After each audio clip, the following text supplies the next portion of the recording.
na kumikita siya ngayon sa isang website lang or sa isang gig lang niya na kumikita siya ng mahigit 200,000 pesos per month. Random guys.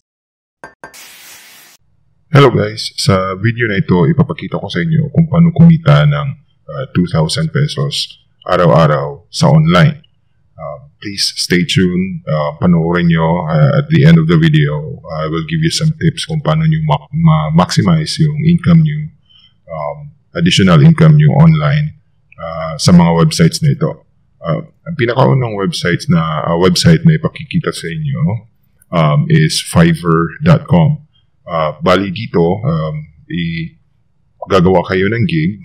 What gig means is that more on services siya. So kung may alam kayo sa SEO, programming, anything, siguro video editing, music video, or article writing. So any skills na meron kayo, pwede nyo magagamit dito. The good thing sa website na ito is dati, most common is $5 lang ang pwede mong i-price sa mga gig mo. Ngayon, as you can see sa screen, meron ng nag-o-offer ng $100 or $150. But sa umpisa, okay na yung $5. May cut ang Fiverr dito. I think sa $5 yung client is mag-charge ng $6.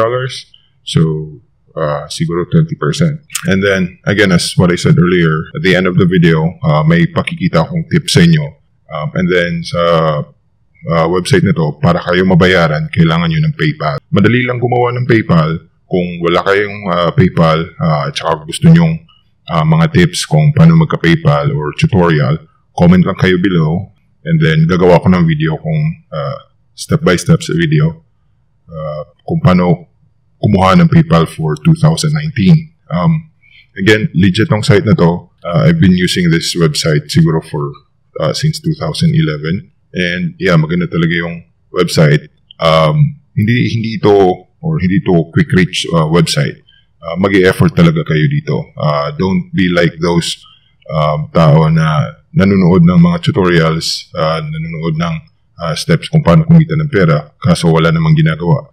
So you have to effort talaga, create a great thumbnail, great service, meron ding tips na kung ano yung mga pwede nyong gawin na ma-maximize nyo yung income nyo dito.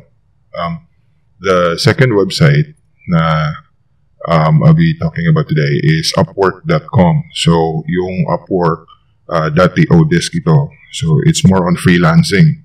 Yeah, hindi ito passive income. So maghahanap kayo ng mga client na may ipapagawa sa inyo, like programming or graphics, so designs, creatives, so mga programmings. Uso rin dito yung customer support, yung technical support, WordPress or writers. Ano lang talaga dito guys, tiyagaan lang. Kasi dito, pag nag-apply ka, usually yung mga competitors mo around, depende sa trabaho, meron din namang 5 lang. Kasi like for example, may client na naghahanap ng bilingual. So, yun, hindi masyadong marami yung nag-a-apply. But normally for like especially data entry, siguro yung kompetensya is more than 100, 200. So, tiyagaan lang talaga. Take kayo ng exam. I think meron pa din silang free exams para ma-enhance yung profile nyo. And then create kayo ng portfolio. But yeah, effort lang talaga. Still, gumagamit sila ng PayPal para pambayad sa inyo. And then, first, merong 20% na cut yung Upwork sa salary. So, pag kumita kayo ng $100, $80 lang ang mapupunta sa inyo.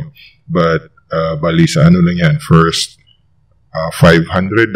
Once lumagpas na ng $500 yung kita nyo, I think 10% na lang ata yung cut. And then, if more than 1,000 siguro, or 5,000, parang 5% na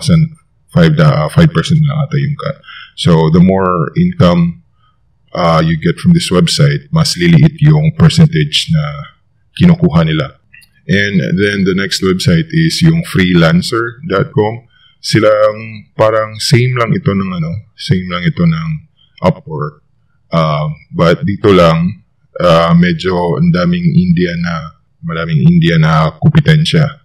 But still, successful naman ako dito dati. Marami akong nakuhang client dito. So, ito yung mga legit na websites. Again, these websites, kailangan sila ng PayPal para kayo mabayaran.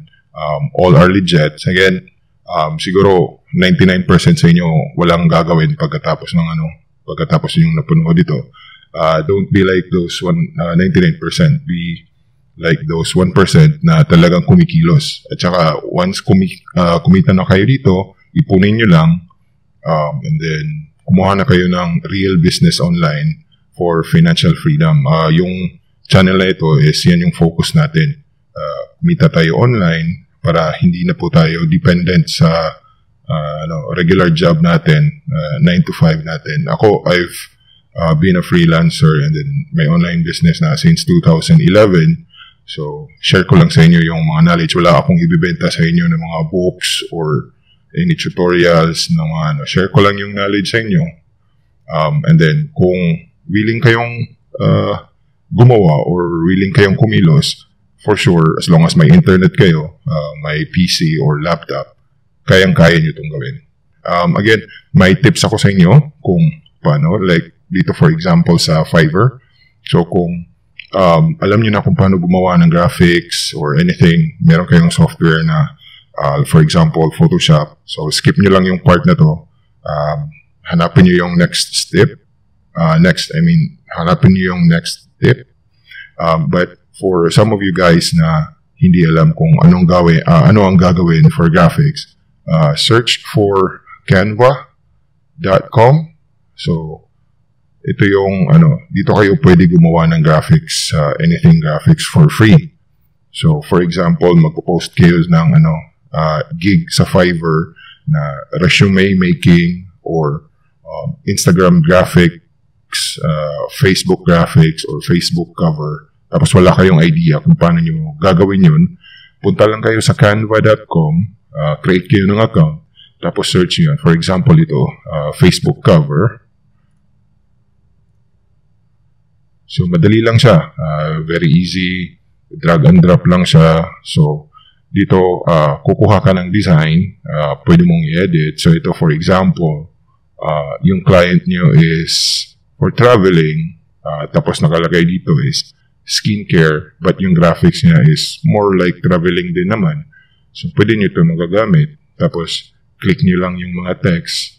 Change nyo ng whatever text na kailangan ng client, tapos save or download, depende na kung anong kailangan ng client, tapos download nyo lang yung image. Yan ang isang tip kung paano ma-enhance yung income nyo or potential income nyo sa Fiverr or kahit sa ano. Now, if meron din kayong kakilala, like friends or families na marunong or may skills, like for example, may friend kayo na writer, na magaling na writer, so, pwede kayong gumawa ng gig dito na nag-article writing kayo and then lagyan nyo lang ng, let's say for example, $20 per 100 words. Tapos, siguro, $15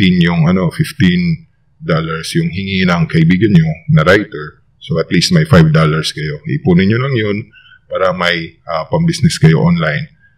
Gagawa ako ng video na siguro, let's say, $100 lang yung puhunan for business online, mga entry level. So, yeah. Bali, outsourcing. May kilala akong kaibigan na kumikita siya ngayon sa isang website lang or sa isang gig lang niya na kumikita siya ng mahigit 200,000 pesos per month. So, yung ginagawa niya is bali, nasa gitna lang siya. Naghahanap lang siya ng client. Once may client na siya, ina-outsource niya. So, ganyan naman talaga sa business, di ba? So, mas maganda talaga pag middleman ka lang, less work.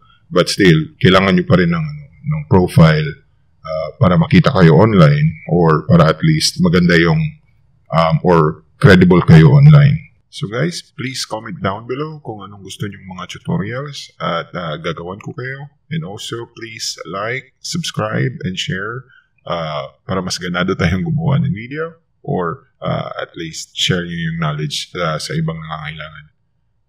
Salamat. And thanks for watching.